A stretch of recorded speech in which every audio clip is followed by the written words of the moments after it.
Next up is the 338 Lapua Magnum, which is one of my favorite long-term cartridges for precision shots. And we're gonna try to answer the same question: what first round hit probability do we want at the target distance? We have the 338 Lapua Magnum. We are now doubling again the bullet weight, so 250 to 300 grains. Big step in ballistic coefficient at 0.8. Same muzzle velocity more or less. We now are in the 5,000 foot-pounds. Energy at muzzle, roughly 100 pound-feet per second momentum, and of course higher recoil and also higher cost per round. However, we are now to deliver this energy and momentum at much longer distances and with a very good ballistic coefficient. Actually, 338 Lapua Magnum is one of the best military sniper cartridges available at this point. For this, I picked the American Sniper, which is one of the scenes towards the end of the movie where he goes head-to-head, so to speak, with the enemy sniper, and he's using a Macmillan TAC 338 Alpha precision rifle. Let's watch. That's more than a mile. Impossible shot, Chris.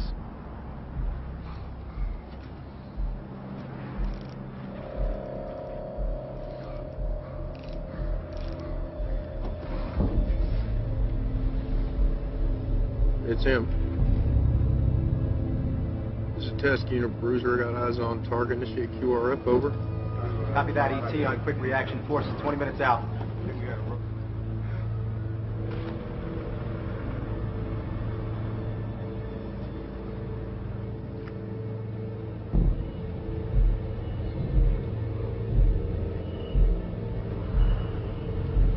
He has eyes on our guys. Can you confirm it's him? It's him. Oh, it's him. It's your call, Chris. Quick reaction forces 20 minutes out. You stand the fuck down.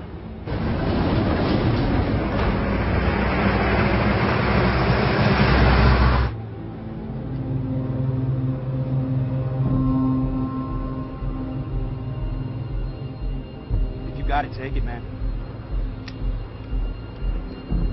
Aim small, miss small. Do it for pickles.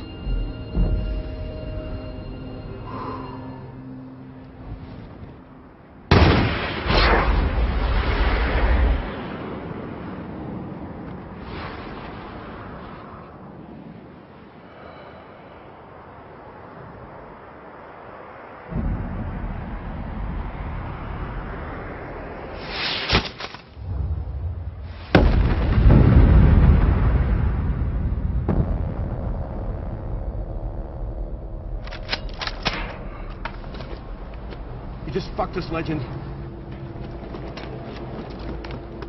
Tango down. We need QRF ASAP.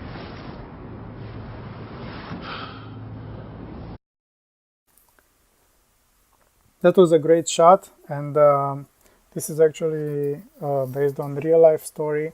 So 338 Lapua Magnum is being used by the military, and it's one of the best long-range cartridges in a portable system and with relatively lower cost ammunition. It has a great G7 ballistic coefficient. For example, the 300 grain is at 0.418, and it becomes transonic and less than 1,000 foot-pound at around 1,500 meters. From here on, I modeled the range card up to 800 meters, which is basically 2,000 yards more or less, because as you can see, we are already going transonic around 1,500, and also the energy drops below 1,000. The same environmental ideal field conditions, wind very light, 0.5 miles per hour standard deviation, 5 feet per second standard deviation for the muzzle velocity, which is very good, and then a rifle ammo shooter system precision of 1 MOA. You can see that for an IPSC target, we have again 800 meter, 100% hit. We are dropping to 90% at 1200 meters, 70% at 1400 meters, and 50% at 1600 meters. Again, this is based on ideal field conditions. It's a best case scenario. The horizontal uncertainty is now affected even more by the wind, As we have lower ballistic coefficients, the wind starts to become a bigger factor, followed secondly by the rifle.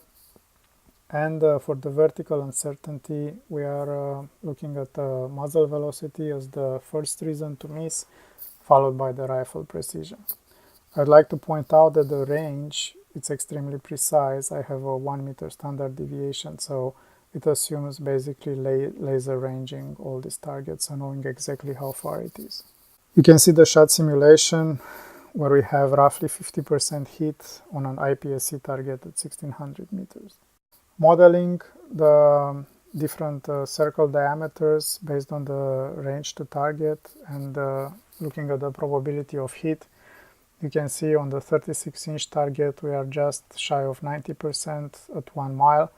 However, when it goes down to the 18-inch circle, we are actually around 50%, even close to 40. So this is the 338 Lapua Magnum under ideal field conditions and best case scenario.